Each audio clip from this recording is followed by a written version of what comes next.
কংগ্ৰেছ এটা ভয়ানক দল। এতিয়াও তেওঁলোকে নিজকে জমিদাৰ বুলি ভাবি থাকে। তেওঁলোকে টিকেট বিক্ৰী কৰিবৰ কাৰণে পঞ্চায়তত একলগ নহয়। তেওঁলোকৰ নিজৰ ভিতৰত থকা কাজিয়াৰ কাৰণে গৌৰৱ গগৈ আৰু ভূপেন বৰাৰ কাজিয়াৰ কাৰণে তেওঁলোক একলগ নহয়। কংগ্ৰেছৰ স্বভাৱটো এইটো যে কংগ্ৰেছে সকলো বস্তু অকলে খাব লাগে। তেওঁলোকৰ জমিদাৰীখন শেষ হৈ গ'ল, কিন্তু এতিয়াও তেওঁলোকে নিজকে জমিদাৰ বুলি ভাবি থাকে। আৰু বাকী গোটেই মানুহবিলাককে ৰায়ত বুলি ভাবি গোটেই মানুহবিলাককে নিজৰ ইচ্ছামতে ব্যৱহাৰ কৰিব খোজে। সেইকাৰণে তেওঁলোকৰ অহংকাৰটো নাই, শেষ হোৱা নাই কাৰণে মাজে মাজে এনেকুৱা কাজিয়া লাগে। তেওঁলোকে আপোনালোকে দেখিছে যে প্ৰথমটো উপ নিৰ্বাচনত সেইটোতো অকলে খেলিলে, তাৰপাছত আকৌ নেক্সট MP ইলেকশ্যন হ'ল, তাতো অকলে খেলিলে। আমি একেলগে খেলাৰ কথা কৈছিলোঁ, সেইটোও নুশুনিলে।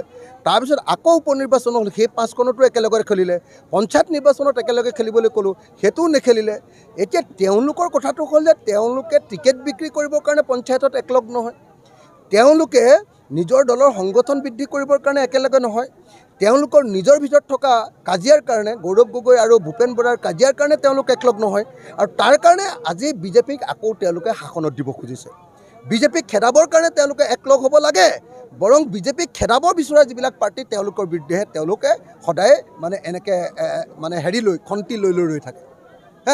আজি যি সময়ত বিজেপিক খৰুৱাবৰ কাৰণে কাম কৰিব লাগে, সেই সময়ত ৰাইজৰ দলক খৰুৱাবৰ কাৰণে তেওঁলোকে কাম কৰে। অসম জাতীয় পৰিষদক খৰুৱাবৰ কাৰণে কাম কৰে, CPM-ক খৰুৱাবৰ কাৰণে কাম কৰিলে, CPIM-ক খৰুৱাবৰ কাৰণে কাম কৰিলে। কংগ্ৰেছ এটা ভয়ানক দল। কংগ্ৰেছ এটা ভয়ানক দল। এতিয়াও তেওঁলোকে নিজকে জমিদাৰ বুলি ভাবি থাকে। তেওঁলোকে টিকেট বিক্ৰী কৰিবৰ কাৰণে পঞ্চায়তত একলগ নহয়। তেওঁলোকৰ নিজৰ ভিতৰত থকা কাজিয়াৰ কাৰণে গৌৰৱ গগৈ আৰু ভূপেন বৰাৰ কাজিয়াৰ কাৰণে তেওঁলোক একলগ নহয়। কংগ্ৰেছৰ স্বভাৱটো এইটো যে কংগ্ৰেছে সকলো বস্তু অকলে খাব লাগে। তেওঁলোকৰ জমিদাৰীখন শেষ হৈ গ'ল, কিন্তু এতিয়াও তেওঁলোকে নিজকে জমিদাৰ বুলি ভাবি থাকে। আৰু বাকী গোটেই মানুহবিলাককে ৰায়ত বুলি ভাবি গোটেই মানুহবিলাককে নিজৰ ইচ্ছামতে ব্যৱহাৰ কৰিব খোজে। সেইকাৰণে তেওঁলোকৰ অহংকাৰটো নাই, শেষ হোৱা নাই কাৰণে মাজে মাজে এনেকুৱা কাজিয়া লাগে। তেওঁলোকে আপোনালোকে দেখিছে যে প্ৰথমটো উপ নিৰ্বাচনত সেইটোতো অকলে খেলিলে, তাৰপাছত আকৌ নেক্সট MP ইলেকশ্যন হ'ল, তাতো অকলে খেলিলে। আমি একেলগে খেলাৰ কথা কৈছিলোঁ, সেইটোও নুশুনিলে। তাৰপিছত আকৌ উপ নিৰ্বাচন হ'ল, সেই 5খনতো একেলগে খেলিলে। পঞ্চায়ত নিৰ্বাচনত একেলগে খেলিবলৈ ক'লোঁ, সেইটোও নেখেলিলে। এতিয়া তেওঁলোকৰ কথাটো হ'ল যে তেওঁলোকে টিকেট বিক্ৰী কৰিবৰ কাৰণে পঞ্চায়তত একলগ নহয়।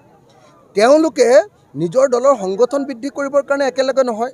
তেওঁলোকৰ নিজৰ ভিতৰত থকা কাজিয়াৰ কাৰণে গৌৰৱ গগৈ আৰু ভূপেন বৰাৰ কাজিয়াৰ কাৰণে তেওঁলোক একলগ নহয়। আৰু তাৰ কাৰণে আজি বিজেপিক আকৌ তেওঁলোকে শাসনত দিব খুজিছে। বিজেপিক খেদাবৰ কাৰণে তেওঁলোকে একলগ হ'ব লাগে, বৰং বিজেপিক খেদাব বিচৰা যিবিলাক পাৰ্টি তেওঁলোকৰ বিৰুদ্ধেহে তেওঁলোকে সদায় এনেকৈ খন্তি লৈ ৰৈ থাকে।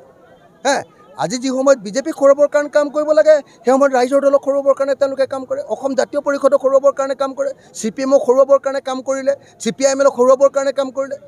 কংগ্ৰেছ এটা ভয়ানক দল।